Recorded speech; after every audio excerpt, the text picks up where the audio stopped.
Welcome back to SportsLine here on News Channel 5 Plus. Jon Burton and, of course, Chase McCabe from 102.5 The Game. Great to have you here in studio. Like I said at the top, this is long overdue, my man. Yes, it is. We have so much to discuss tonight, but just a couple more things on NASCAR and the Ally 400.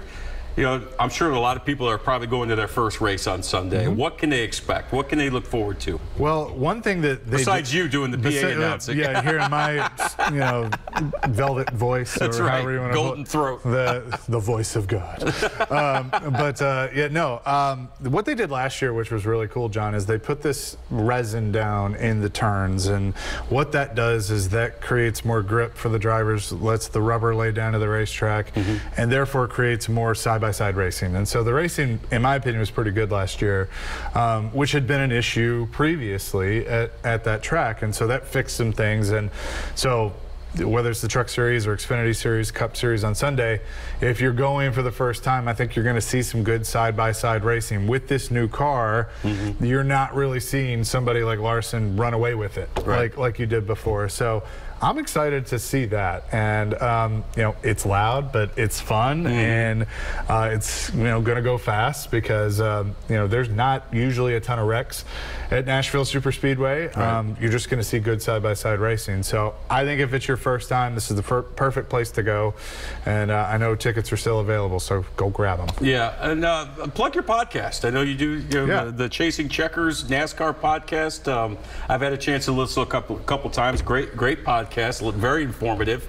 How long you been doing that? And that's going to be fun for you, a lifelong NASCAR fan. Well, that was the hobby that I kind of did because I knew I loved NASCAR so much, and I was able to kind of work some connections and get in with NASCAR, and so they give me some drivers and stuff. But Chasing Checkers is the podcast. You can get it wherever you subscribe to podcasts.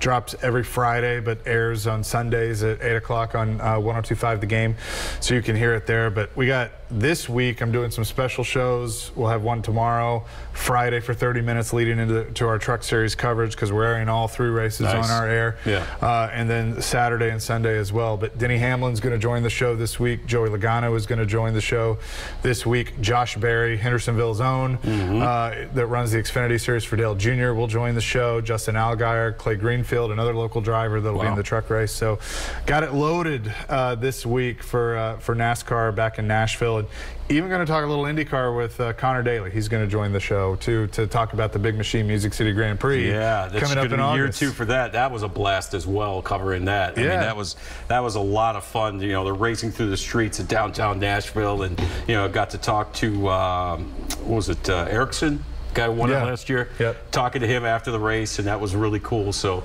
it's going to be a big summer of racing, but it's also, as we shift gears, it's going to be a big summer of professional wrestling here in Nashville. This is unbelievable.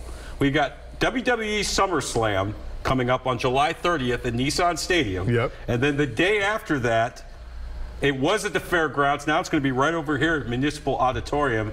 Ric Flair, his last match in professional wrestling will take place here in Nashville at Municipal Auditorium. Ric Flair, the 16-time world heavyweight champion. In my opinion, the greatest professional wrestler of all time. When you look at it all, ability in the ring, ability to cut a promo, he's an absolute icon. This much we know. You're a lifelong wrestling fan. I'm a lifelong wrestling fan. I actually did some independent professional wrestling. Overall, I mean, all these great things. I mean, Conrad Thompson's bringing Starcast here. The Podfather. I mean, this got to be one of the biggest summers for professional wrestling ever in Nashville. I am pumped for it, John, because, SummerSlam speaks for itself with the event, Brock Lesnar and Roman Reigns. Right. Second biggest WWE pay-per-view of the year. Yeah. And I went last year with Ricky to Vegas. My friend Ricky, we went to Vegas and went to it. It was an awesome event at Allegiant Stadium.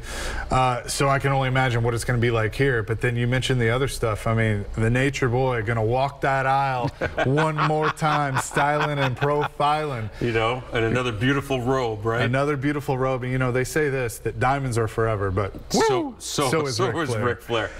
I'm excited for it, though. You can't be in my opinion, you can't be a professional wrestler and not be a Ric Flair fan. No, I mean, what, you know, respect. What has he meant in your mind to professional wrestling? Because I know people talk about Hulk Hogan and Steve Austin and The Rock, and they're all great, and they're all-time greats. But you know,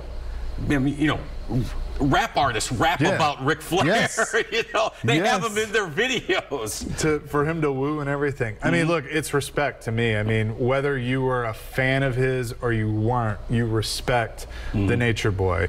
And, you know, I miss the 80s when he was in his heyday. I got in WCW when he was slowing down and towards the end, and then WWE, and you'd watch the matches and you would know, man, he's not the same anymore. But you hand him the microphone. And he's still Nate. Like, he would still cut the promos and do the strut and the elbow drop in the middle of the ring.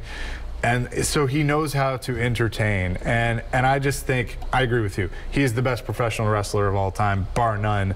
And I can remember the 30 for 30 they did a few years ago where Hogan sat there and basically said, look, I'd work 20 minutes a night. He'd wrestle hour-long matches. Every night. I couldn't do that. Every night. And then he talked about he'd wrestle in the States, and then he'd fly to Japan, and then he'd come back, and then he'd go to Japan. He did it all. Now, he lived the lifestyle. I mean, he embraced the gimmick, still does. But that's also what helped make him great. And so I'm a little worried about him in his mid-70s wrestling his last match. You know, I'm looking forward to his press conference tomorrow because I'm sure he'll be asked, you know, why are you doing this? You know, why do you think you can pull this off at 73 years old? And you know, he's had some health problems fairly recently. But you remember, well, some of our older listeners or watchers, I'm sure, will remember the territory days where, you know, everything was run by the NWA, the National Wrestling Alliance. And when he became champion, his job was to go to every territory and wrestle their top guy and make it look like their top guy was going to beat him, and he'd escape at the end.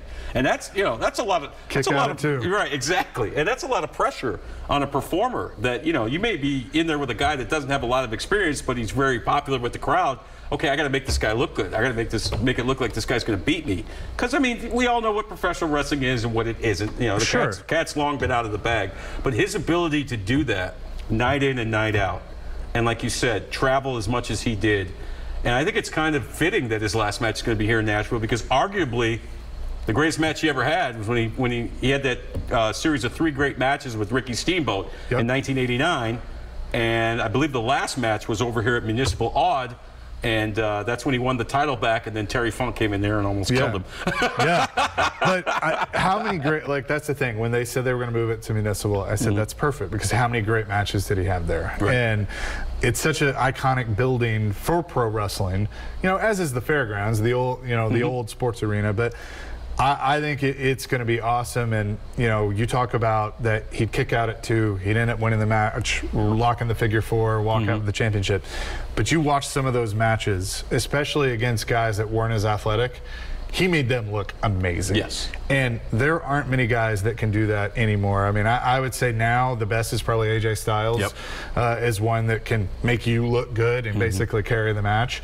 Flair was one of those guys. And I think if you're even if you're a new wrestling fan, if you've never watched any of his matches, go back and watch some of those from the glory days of the 80s, because you will see some darn good wrestling. No question about it. And we just had Impact Wrestling Slammiversary here in Nashville. So, I mean, that's just the tip of the iceberg. I've never seen a summer like this before. And we'll get into some more WWE talk coming up, and the role of AEW as well. And also, of course, you work at 102.5 The Game, the home of Nashville Predators hockey, on the radio. And man, I think our guy Yossi got robbed last night for the Norris. So we're gonna get into that and so much more. Of course, the sale, they're announcing that officially tomorrow. So much to get to with my man Chase McCabe from 102.5 The Game. Stay with us here on SportsLine.